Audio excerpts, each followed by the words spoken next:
Chapter 10. The Final Turn.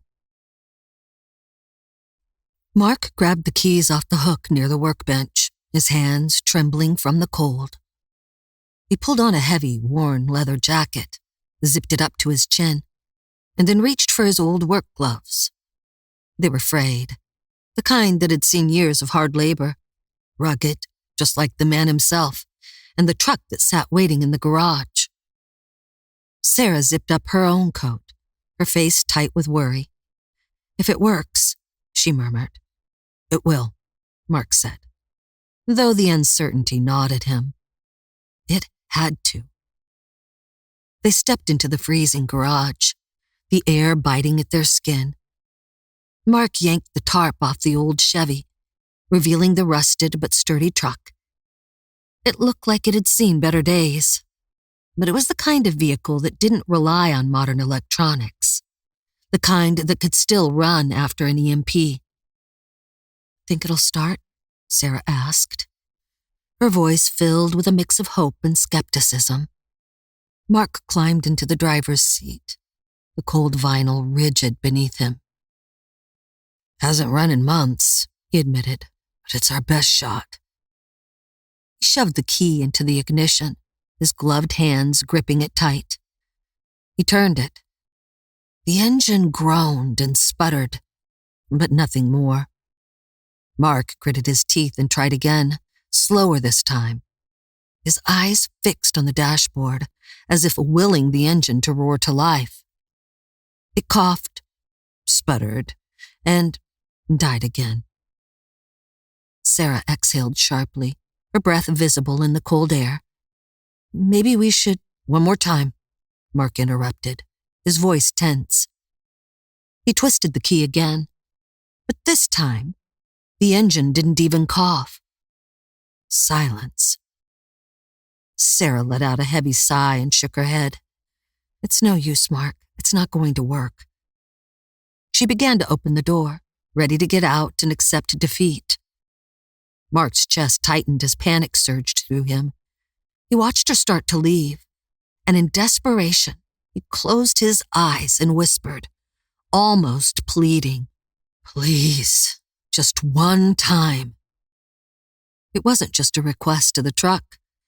It felt like a prayer to the universe, to God, to anyone who could hear him.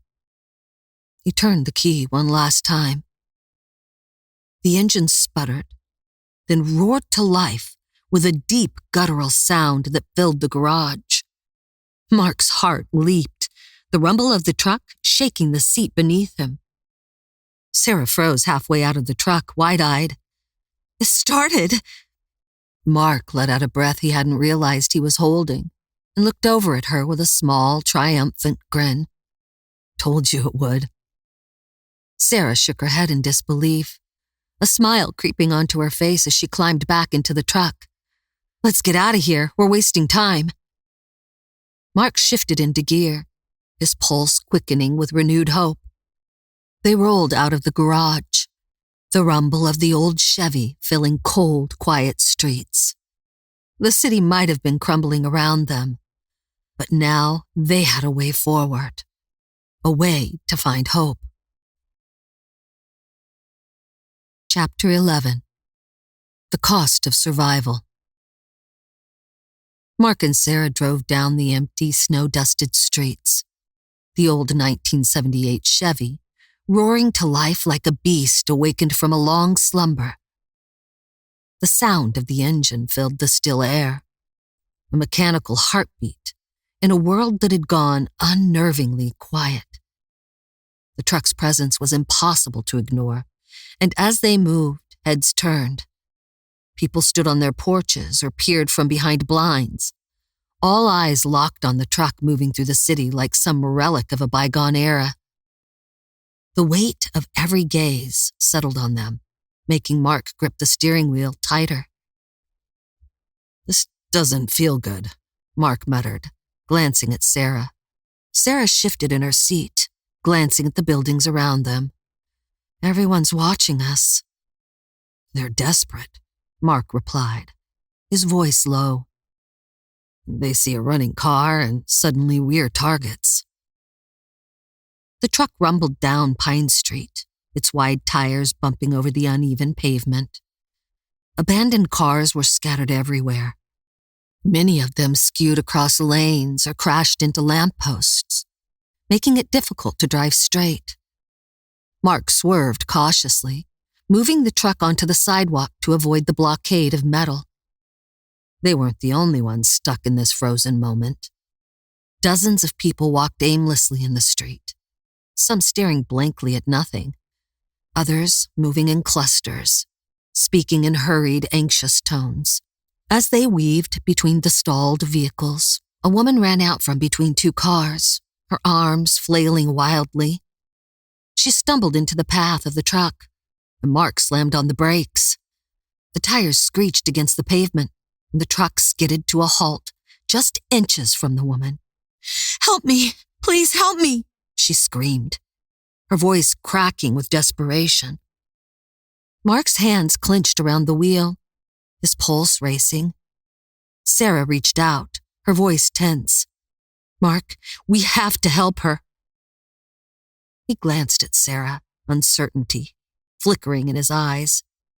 Everything in him screamed that stopping was a bad idea. But Sarah was right. This woman was terrified.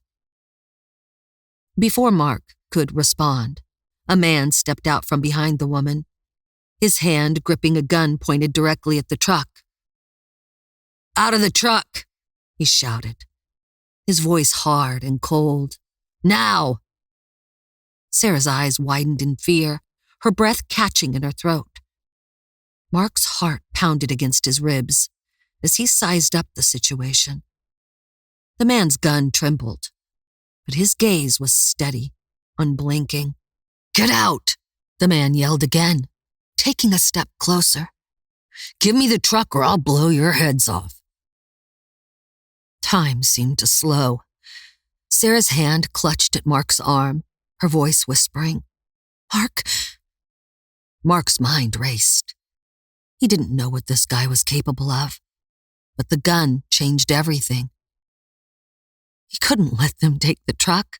He couldn't let them be stranded. Not now. Not after everything.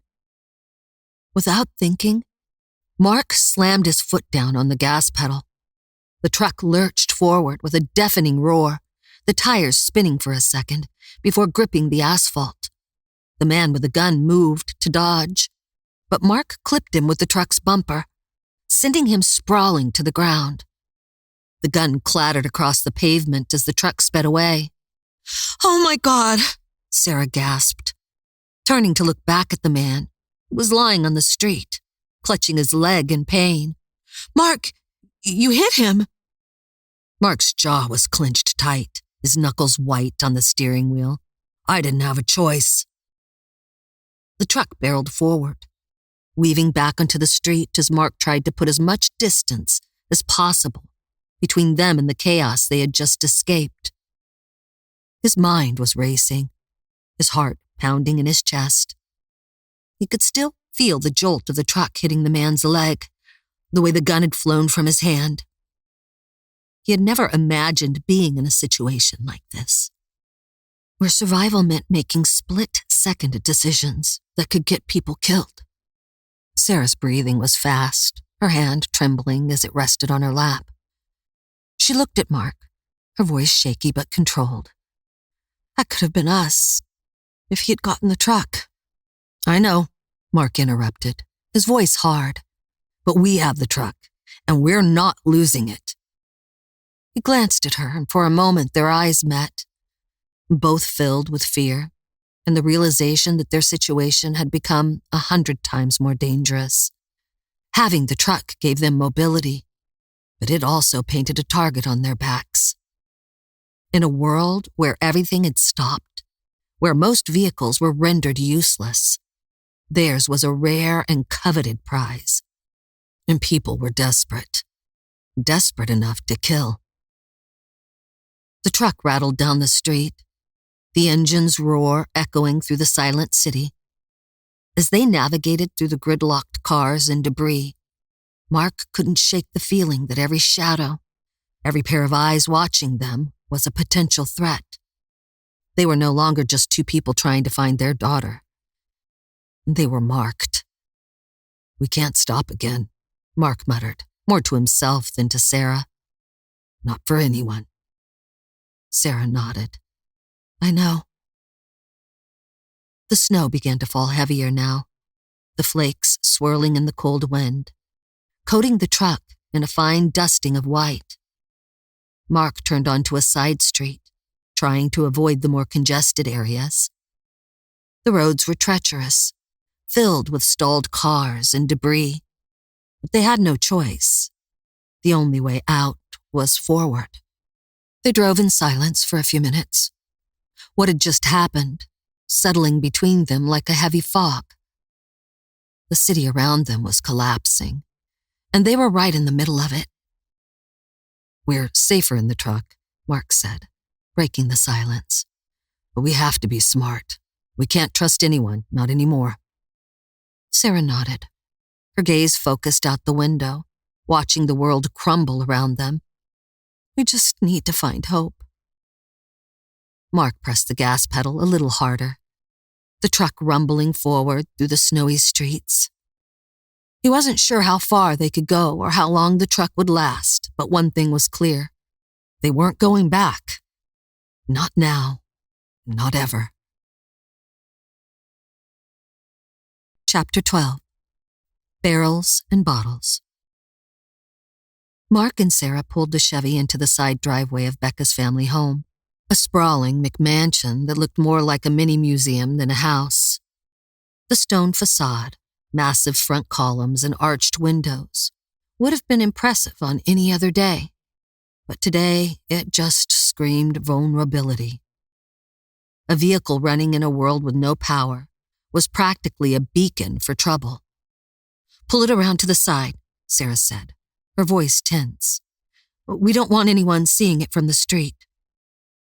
Mark nodded, maneuvering the truck behind a cluster of tall hedges to keep it out of sight. It killed the engine, and the sudden silence felt eerie. They exchanged a quick glance, tension hanging between them. "Let's make this quick," Mark muttered. They hurried to the front door, the cold biting at their faces. Sarah knocked firmly, calling out, "Becca? Hope?" There was no answer. Mark tested the door, and it creaked open. Unlocked. Sarah swallowed hard as they stepped into the house.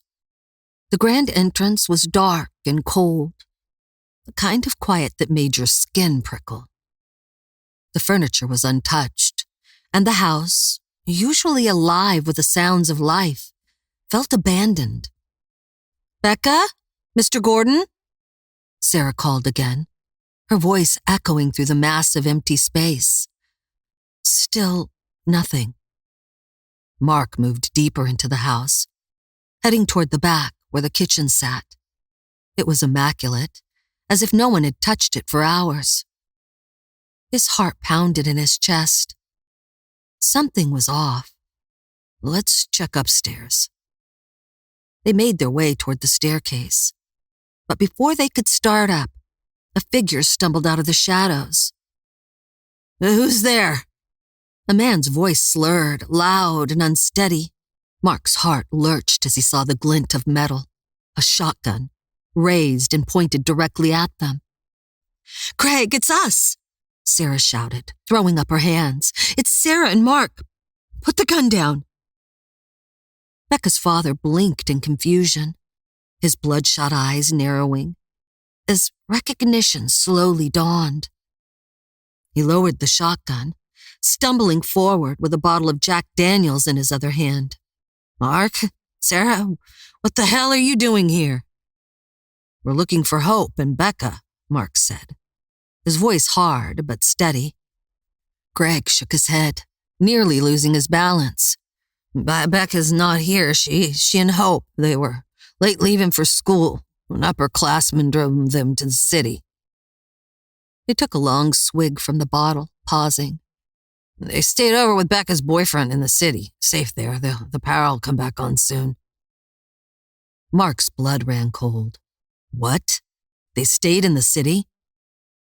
Greg nodded lazily, his movements sluggish. Yeah, they said they'd get to school after hanging out, but this damn blackout hit. Everything will be fine, though. Government will get it all back up and running, just a matter of time. Mark felt anger bubbling inside him. You don't know where they are? And you're sitting here drinking yourself into a stupor while they're stuck in the city? Do you have any idea what's going on out there? Greg shrugged, his expression a mixture of defiance and confusion. It's a blackout. Power's gone. No big deal. Mark clenched his fists. But it was Sarah who stepped forward, her face flushed with fury. No big deal? This isn't some temporary power outage, Greg. This is an attack. And you're sitting here with a bottle of Jack acting like everything's fine. Greg blinked at her, the reality of her words starting to cut through the fog of alcohol. Sarah didn't let up. The grid's down, the city's falling apart, and there might be more coming. You think the government's going to swoop in and fix this? No, we're on our own. And your daughter, our daughters, are stuck in the city with no way out. What the hell are you doing to help them? Greg opened his mouth to speak, but seemed to lose his words. His shoulders slumped and he sank down onto the bottom step of the staircase, the shotgun resting against his leg. He stared at the floor, looking very small in his massive empty house. I didn't think, he muttered, the bottle slipping from his grasp and rolling across the marble floor.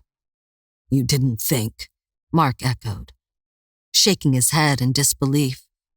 You let them go back to the city with her boyfriend, and now they're stuck in the middle of this chaos. How could you be so careless?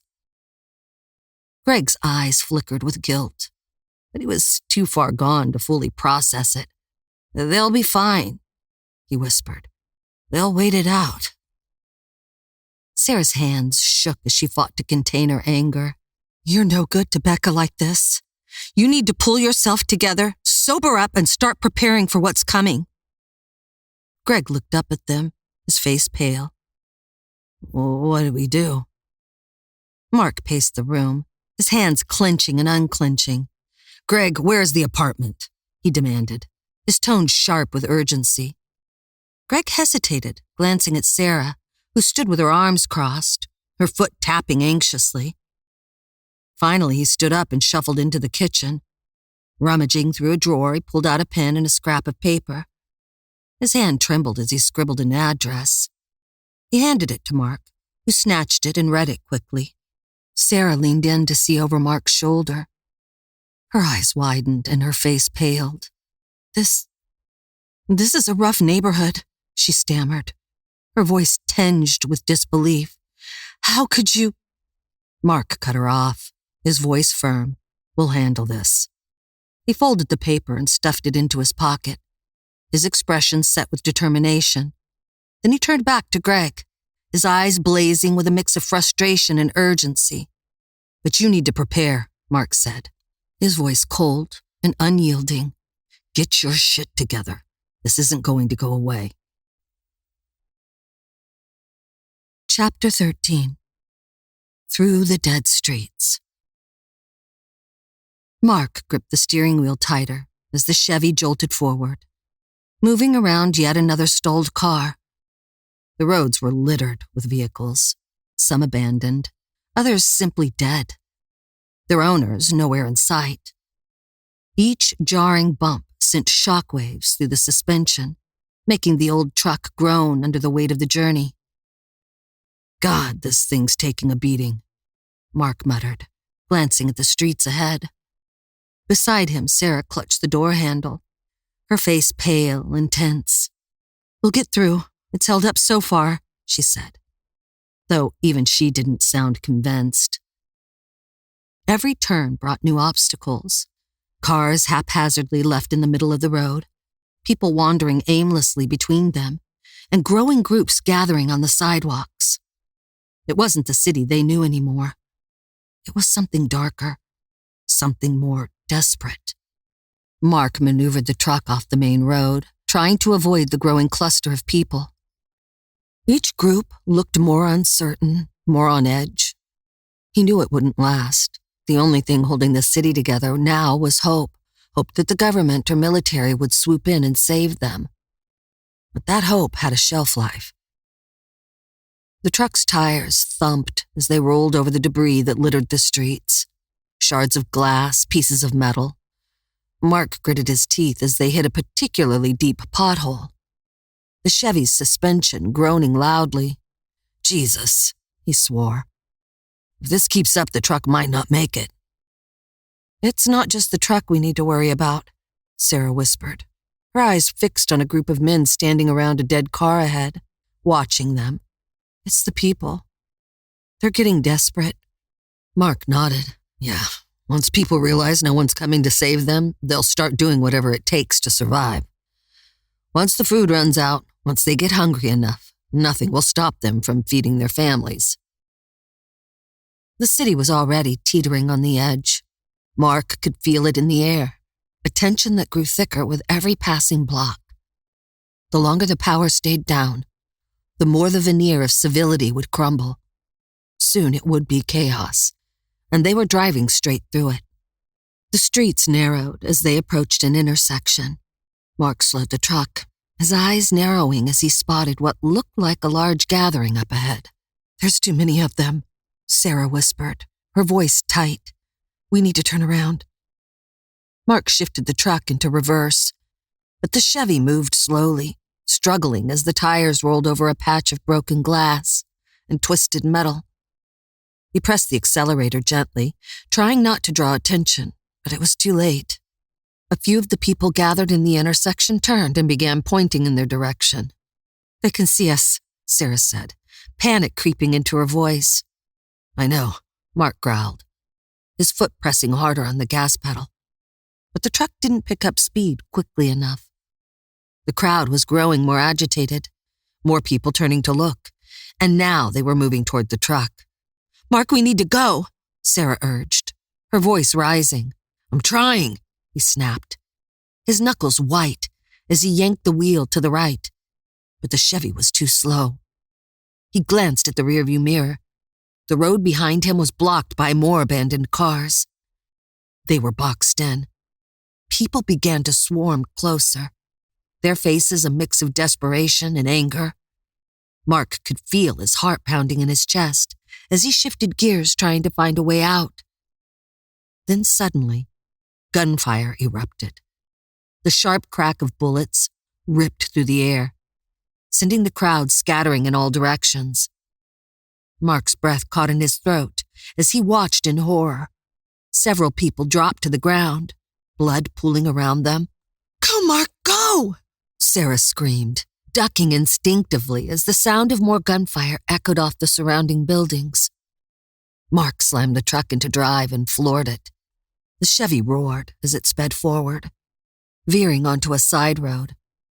He swerved around a parked car, the tires screeching, as he fought to control the truck's momentum. Behind them, the intersection was chaos. People running, screaming, shots still ringing out as more fell to the ground. He didn't dare look back. His eyes stayed fixed on the narrow street ahead, weaving through the mess of dead cars and debris. Sarah's breathing was ragged as she glanced back over her shoulder. They're still shooting, she whispered, her voice shaky. I know, Mark said, his hands trembling on the wheel. We need to get out of here, fast. The truck bounced over another pothole, its suspension groaning again, but Mark didn't ease up on the gas. He pushed the Chevy harder, faster, his mind racing. What the hell was that?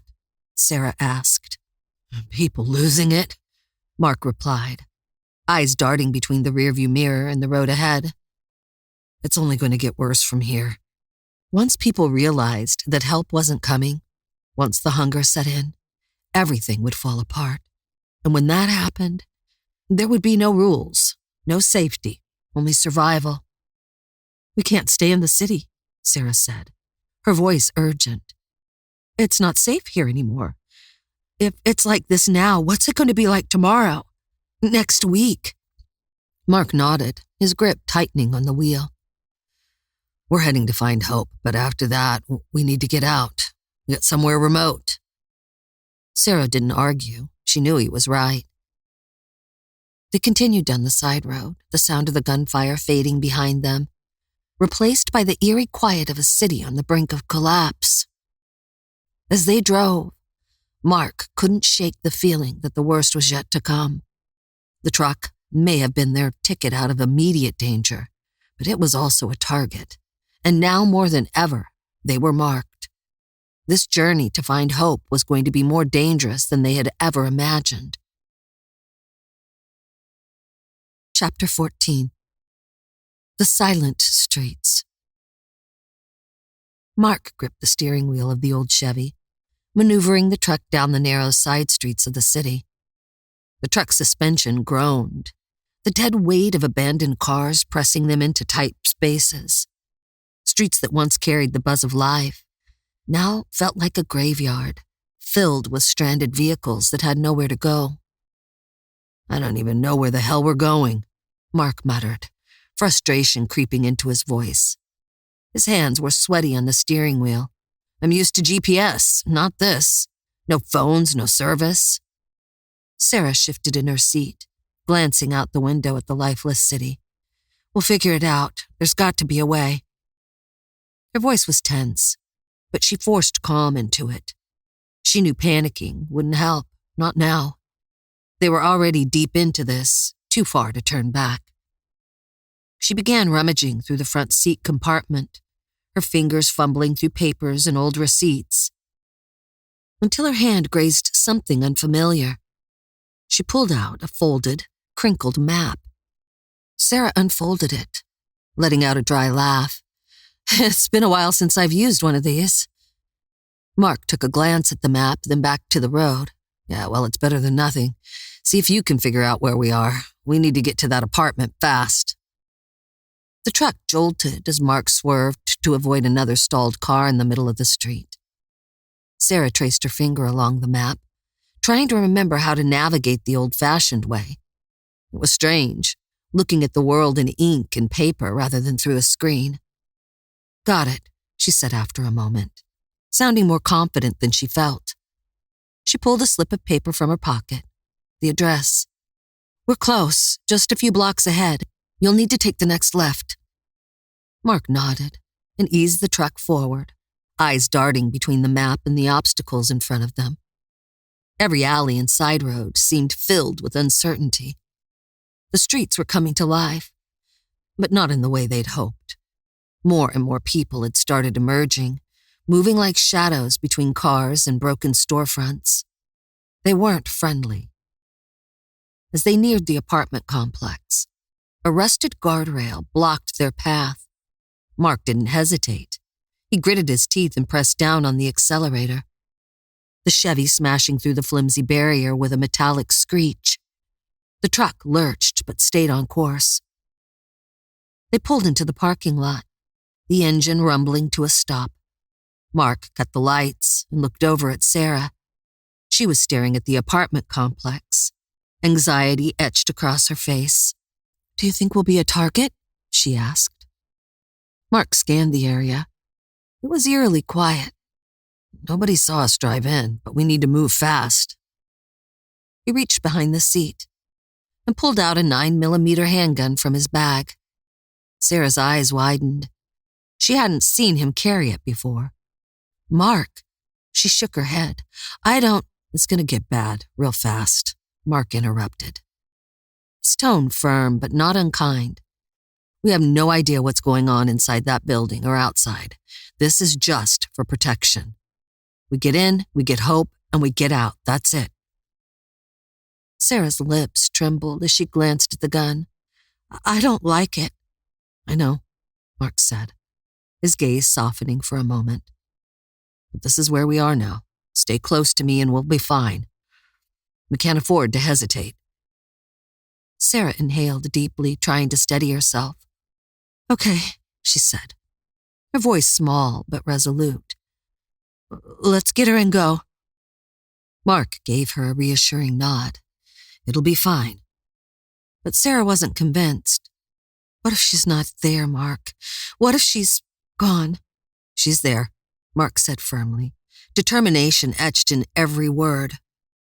We can do this. You can do this. Sarah blinked back the tears that threatened to spill. She gave a small nod. Ready? Mark asked. Sarah swallowed hard, her throat dry, and nodded again.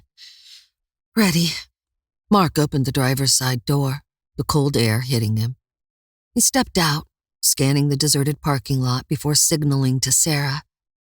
She climbed out of the truck, her legs shaky as she followed him around the front.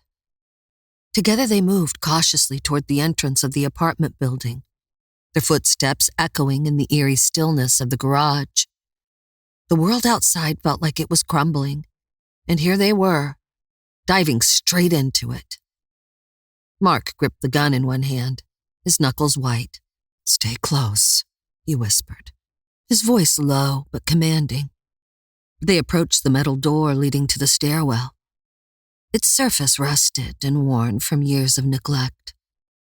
Sarah reached out and pulled the door open slowly. The hinges creaked loudly in the silence, making them both wince. They stepped into the stairwell, the cold cement walls pressing in on them. They climbed the stairs cautiously, each step feeling heavier than the last. Mark's heart pounded in his chest, and he could hear Sarah's ragged breathing behind him. The tension between them was thick, but there was no room for fear now, only action. Chapter 15. Behind the door. Mark pushed open the door to the apartment building lobby. The heavy door groaned on its hinges, the sound unsettling in the eerie silence. The place was dark, the only light coming from the dull gray daylight filtering through dirty windows. Dust hung in the air, thick and untouched, and every corner of the space screamed abandonment. Where is everyone? Sarah whispered, her breath fogging up in the cold, stale air. Mark glanced around, frowning as his eyes swept over the room. Looks like this place was a dump even before everything went dark, he muttered. Pieces of old furniture were overturned. The cushions from torn-up couches lay scattered across the floor, mixed with a tangle of papers, cans, and broken glass. The reception desk was falling apart, its front panel cracked, with the monitor behind it tipped over and smashed. It was as if the building had been frozen mid-chaos, left to rot in the stillness of the powerless world. Sarah wrapped her arms around herself, clearly unsettled. This feels wrong, like we're walking into something we shouldn't. Mark didn't respond right away. Instead, he checked the perimeter with sharp, cautious eyes. No movement, no voices, just the silence pressing down on them. He couldn't tell if it was a good sign or a bad one. What's the apartment number again? He asked, keeping his voice low. Sarah fumbled with her pocket, pulling out a folded piece of paper. Her hands shook as she opened it. 309, she said, her voice shaky but focused. Mark nodded, swallowed the lump in his throat. All right, let's move. They stepped toward the stairwell, the sound of their footsteps echoing off the walls. The cold concrete stairs felt endless, the clatter of their boots too loud in the empty space. The eerie quietness gnawed at Mark's nerves with each step they took. As they reached the third floor, the hallway greeted them with a stench that made Sarah gag. A mixture of stale air, mold, and something else Mark couldn't quite place. The darkness that enveloped the space made everything feel claustrophobic, and the dim light filtering through the occasional crack in a window cast long, distorted shadows. Doors were flung open, and the hallway was a mess of discarded items. Clothes, bags, torn-up furniture. Everything seemed out of place, like people had left in a rush, leaving behind the remnants of their former lives. Some doors hung off their hinges. Others were splintered as if they'd been forced open. Sarah's voice trembled as she looked around. What the hell happened here? This doesn't look good, Mark. Mark didn't respond immediately, but he felt the gravity of her words pressing on his chest. Looks like someone's been through here, either looking for something or maybe trying to survive. We're too late. Chaos has already started. He didn't want to say it aloud, but it was clear. This was a place where people had already lost control. As they moved cautiously down the hallway, Mark's senses were on high alert. Every little sound, creaking wood, a soft thump, made his heart race. His grip tightened on the gun at his side as they dodged broken furniture and scattered belongings. His mind raced, running through worst-case scenarios, but he had to focus on one thing: finding hope.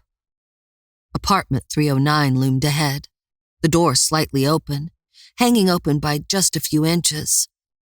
Mark's heart rate spiked, a surge of adrenaline surging through his veins. Sarah stepped closer to him, her eyes wide with fear. "Mark," she whispered. He turned to her, eyes intense. "Stay behind me, and whatever happens, stay close."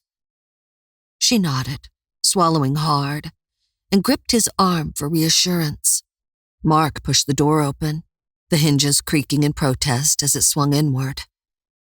His eyes darted around the dimly lit room, his pulse thudding in his ears. Dust particles floated in the air, illuminated by the weak daylight that barely made it through the window. The apartment was still, dark, silent. Mark held his breath, his body tense, ready for anything. The weight of the gun felt both comforting and terrifying in his hands. He whispered, "Ready?" Sarah nodded beside him, her face pale. "Please be careful," she whispered. Mark gave her a quick glance, his jaw tight. "I will." With one swift kick, he opened the door fully and stepped inside, gun raised. Chapter 16. The Vanishing. Mark pushed the door open wider, stepping further into the ransacked apartment. Furniture had been overturned, drawers pulled out, and belongings scattered across the floor. It looked like someone had torn through the place in a frenzy, searching for something. The air was thick with dust, and the smell of stale sweat and desperation lingered. "Hope!"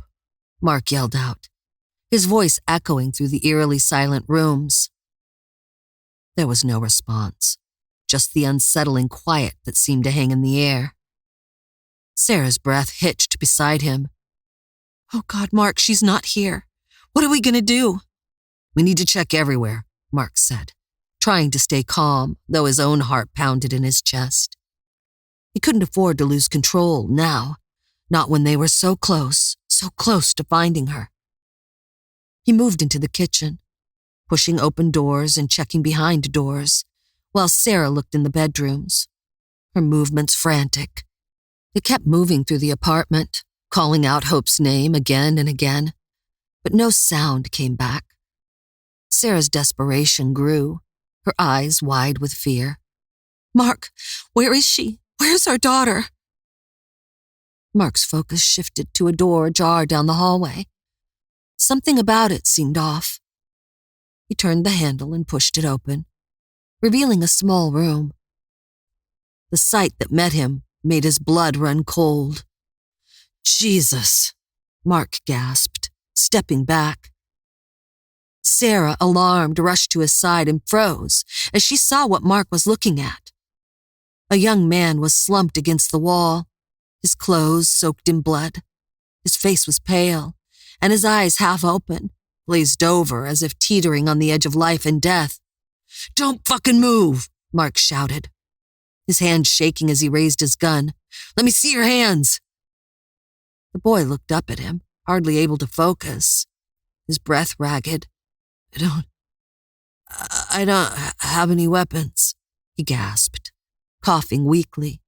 I'm dying here." Mark moved closer, cautiously, his gun still raised. "Who are you? Where is Hope?" Tears began to form in the boy's eyes, mixing with the grime on his face. They took Becca, he said, his voice cracking with pain. They took her. I couldn't stop them. Sarah moved forward, her hands trembling. What do you mean? Who are you? The boy winced as he tried to move, his voice an audible rasp. I'm Freddie. I'm her boyfriend. Mark's eyes narrowed, his heart racing even faster. Who took them? Did they take Hope? Freddie's head rolled back, his energy fading. They were looking for money, for drugs. They knew I dealt. They took it all, and they took Becca. I couldn't stop them. Man, He broke down, sobbing weakly. I tried. I swear I tried. Mark's patience snapped. He grabbed Freddie by the collar and pushed him against the wall. Where is Hope? Was she here with Becca? Where is she? Freddie's eyes fluttered, his head lolling from side to side as he struggled to stay conscious. I don't know, he murmured. It happened so fast, I couldn't fucking remember, Mark bellowed, shaking him. This is my daughter we're talking about. Freddie's body went limp as he slipped further into unconsciousness, his head slumping to his chest. Sarah's sobs broke the tension, and Mark turned to see her on the verge of collapse. Tears streamed down her face as she whispered, They took her. They took our baby. Mark let Freddie go, backing away from the scene, his mind racing with panic and anger. They couldn't have gotten far. We can find them, he muttered, pacing back and forth, his frustration mounting. They don't have a vehicle. We do. Sarah shook her head, her face pale with terror. Mark, once it's night, we'll lose her. She's gone. Her voice broke, and she fell to her knees, overwhelmed by despair. Mark's hands clenched into fists as he paced. He'd been in control this whole time, but now gravity of the situation was crashing down on him. His daughter, his only child, was out there, somewhere, and he had no idea where to start. Everything he'd held together for so long felt like it was crumbling away. But he couldn't give up. Not yet. Come on, get up, Mark said, moving over to Sarah and pulling her to her feet. Her body felt limp in his arms, as if all the strength had drained from her. Where are we going? Sarah asked, her voice hollow. I don't know, Mark admitted, trying to sound confident even though he was unraveling inside. But we need to keep moving. We can't give up now. We'll find her. They turned to leave the apartment, ready to head back out into the unknown. But as they reached the door, a noise stopped them in their tracks. Mark froze, his hand going to the gun tucked into his waistband. He turned his head toward the sound. It had come from the closet in the far corner of the room. Mark signaled Sarah to stay back as he moved toward the closet, his muscles tense and his senses on high alert. I know you're in there, Mark called out, his voice low but forceful. Come out with your hands up. I'm armed and I will shoot. For a moment, there was only silence. Then the faint sound of movement. Mark stepped closer, gun raised. He wasn't sure what he was going to find, but he had no choice. He had to face whatever was in that closet. The door creaked open, and the shadows shifted as someone began to step. Chapter 17. The Hidden Survivor. Mark steadied his gun, eyes narrowed, every muscle in his body tense. The closet door was slowly creaking open, and in the silence his mind raced with worst-case scenarios. Whoever was in there had been hiding, maybe waiting for the right moment to strike. His finger hovered near the trigger. Come out, he called, his voice rough with fear and adrenaline. I'm armed, hands up. The door stopped moving for a moment. A stillness settled over the room, suffocating. Then a sound came, soft and trembling. But it pierced Mark's heart in an instant. "Dad?" Mark blinked, his brain taking a moment to process what he'd heard. Couldn't be. He lowered his gun just as the closet door opened a bit wider, and a small figure stepped out. "Dad?" the voice said again, more clearly this time. And then he saw her. Hope. Mark's breath caught in his throat, his legs almost giving out beneath him. Sarah gasped, and without thinking, she rushed forward, wrapping their daughter in her arms.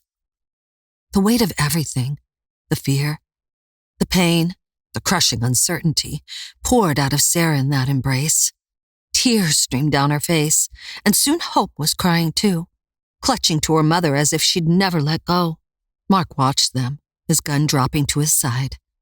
For a moment, all he could do was stand there in shock, unable to believe that Hope was really there in front of him, safe. Relief hit him like a wave, and before he knew it, he was crossing the room, pulling them both into his arms. "We thought we lost you," Sarah whispered, her voice broken. "I'm so sorry," Hope sobbed. I didn't know this would happen. They took Becca. They took her." Mark pulled back, holding his daughter's face in his hands. His eyes were wet, but he didn't care. "It's okay, we're here. We're together, that's all that matters." Hope sniffled, her voice shaking as she explained. "I hid in the closet when they came. They didn't find me." Mark nodded, pressing a kiss to her forehead. "Good thinking, kid. You were always a quick thinker." Hope glanced around the room, fear still in her eyes. "What's going on, Dad? Why is there no power? Why were there gunshots? Where are the police?"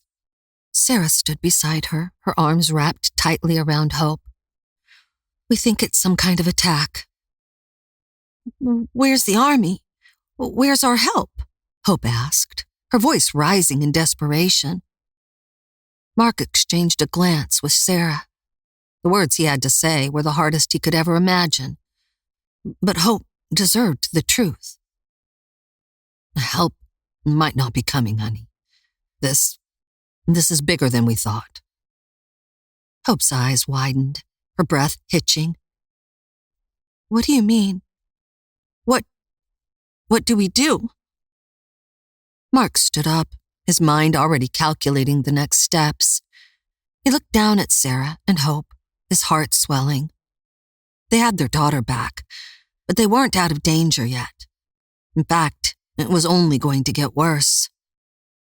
"The longer we stay here, the more dangerous it's going to get," Mark said, his voice steady but grave.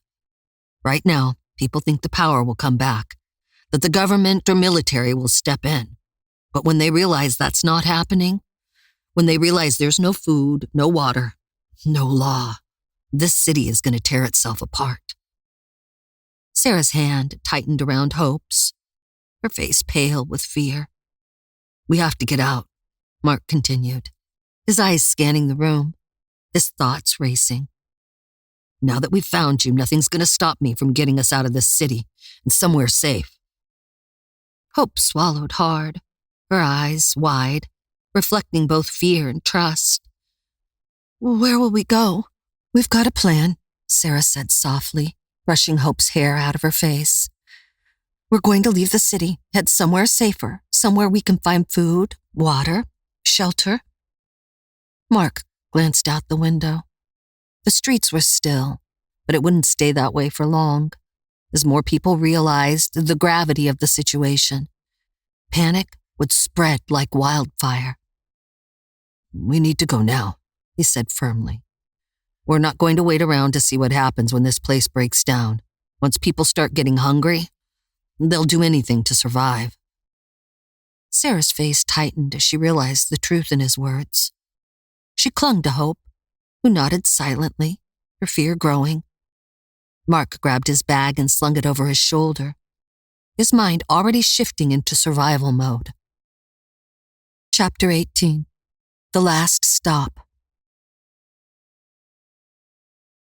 Mark gripped the steering wheel, his gaze shifting across the deserted streets as the Chevy rumbled through the decaying city. The sinking sun stretched the shadows longer, like creeping fingers of darkness. They didn't have much time before nightfall, and Mark knew that once darkness fell, the chaos would only escalate. Sarah sat in the passenger seat, her hands clutched together. Hope, still shaken, sat in the back seat, her eyes wide, as she took in the eerie silence of the once bustling city. Mark's eyes caught sight of a convenience store on the corner up ahead. He slowed the truck, peering at the building. It looked intact, untouched for now, but once darkness fell, it would be fair game for looters. He made a sharp turn and pulled around the back of the store, parking the truck out of sight. "Mark, what are you doing?" Sarah asked. Her voice edged with panic. Mark turned the engine off and faced her. "We need supplies. Once night falls, this city is going to explode. This might be our last chance to grab food, water, and first aid before it's too late." "We have supplies at home," Sarah protested. "We need to get back." "We're not safe in the city. We can't go back now. Our focus is getting out of here," Mark said, his tone firm but calm. "We need to be prepared to leave as soon as possible." Sarah looked unsure, but nodded. "Okay, but let's move fast." Mark turned to Hope, who was silent in the back seat. "Hope, stick with us. Move fast and grab only what we need. Food, water, first aid, nothing else, understand?" Hope nodded. "Okay." Mark led them to the side entrance of the store. He tested the door. Unlocked. "We move fast," he whispered, pushing it open. Inside, the store was eerily quiet, dimly lit by the fading light coming through the windows. The shelves were still stocked, though Mark knew it wouldn't stay that way for long. The scent of stale air filled the space, and everything felt frozen in time. Sarah grabbed plastic shopping bags from behind the counter, and they split up, moving quickly through the aisles. Mark could hear the frantic rustling of bags as Sarah and Hope gathered supplies. He headed toward the back of the store, searching the shelves for first aid supplies. As he reached the last aisle, he heard voices coming from the front of the store. He froze, listening carefully. It wasn't Sarah or Hope. "Give me the fucking money now," a man's voice shouted angrily. Mark crept toward the front, peering around the corner of one of the aisles. His heart sank. A man stood at the counter, a pistol in his hand pointed at the head of the store clerk. I can't open it," the clerk stammered, his voice trembling. "There's no power. It's an electrical lock. I can't get the money." The robber's face twisted with fury, and he pressed the gun harder against the clerk's temple. "There has to be a way. Open it." The clerk's eyes were wide with panic. "I'm telling you, I can't. It's all electronic." The robber clicked off the safety, his finger hovering dangerously close to the trigger. "You have 3 seconds or I blow your head off." Mark's heart pounded as he watched the exchange. The clerk, holding back tears, pleaded, "Please, I have a family, 2 daughters. 1, 2, the robber began to count. Before Mark could think twice, he acted. He rushed forward and slammed the butt of his gun against the back of the robber's head with a sickening crack. The man stumbled forward, his gun slipping from his grasp and clattering to the floor. Dazed, the robber held his head, blood dripping from a fresh gash. He swayed on his feet, blinking in confusion. Mark kept his gun aimed at him. "Get the hell out of here or I'll finish the job." The robber, dazed and stumbling, took a few shaky steps backward, his hand still pressed against his bleeding head. He shot a glance at Mark, filled with hatred and fear. Slowly he staggered toward the door, one step after the other, until he was out of sight. Mark stood there for a moment, his breath coming in short bursts, adrenaline coursing through his veins. Then he turned to the clerk, who was still frozen behind the counter, his eyes wide with shock. "Go," Mark said, his voice calm but firm. "The store isn't worth your life. Go home, find your family, and get out of the city. Things are going to get worse." The clerk snapped out of his daze and nodded rapidly. Thank you so much. You saved me." Mark nodded. "Just go."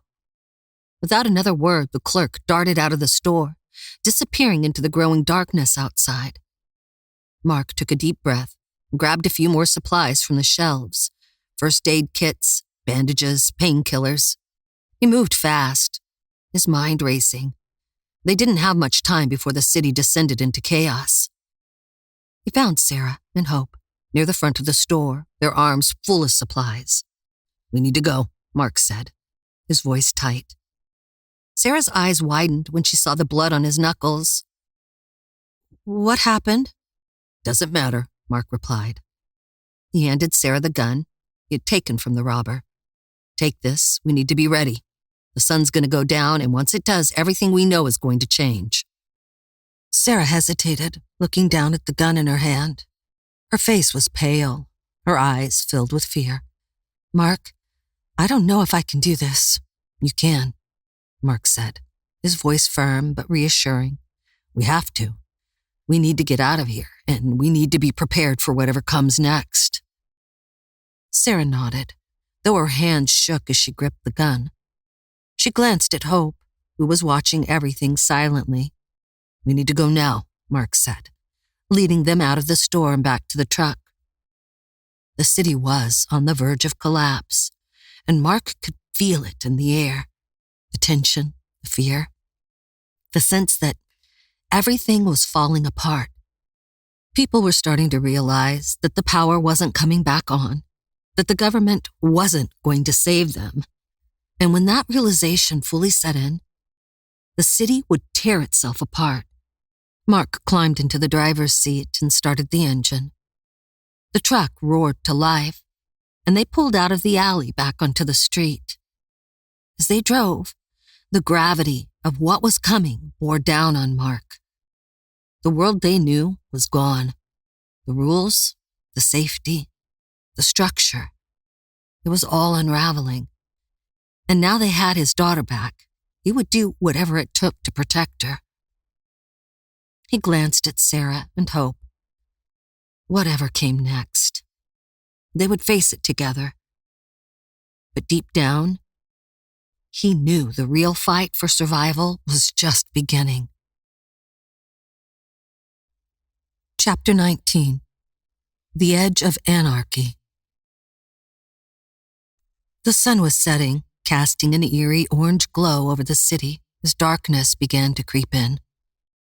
Mark gripped the steering wheel tightly, navigating through the maze of stalled cars and debris that littered the streets.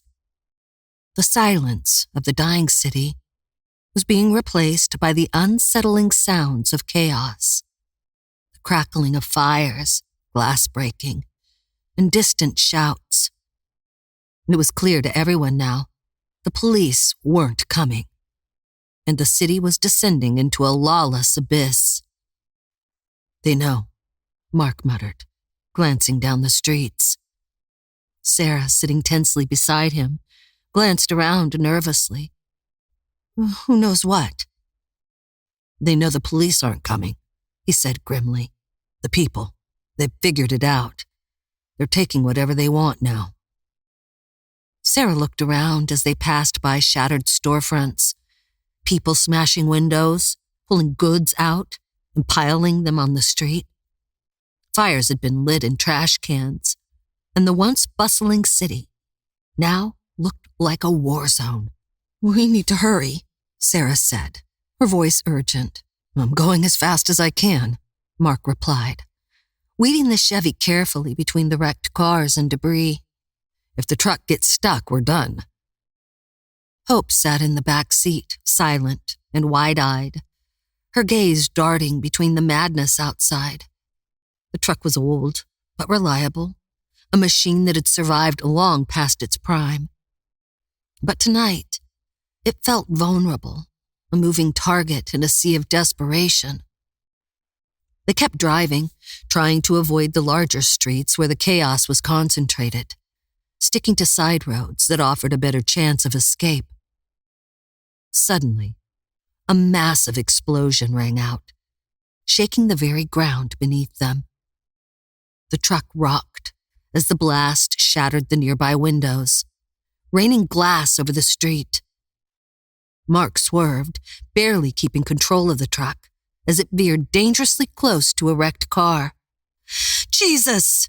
Sarah screamed, ducking down instinctively. "Everyone okay?"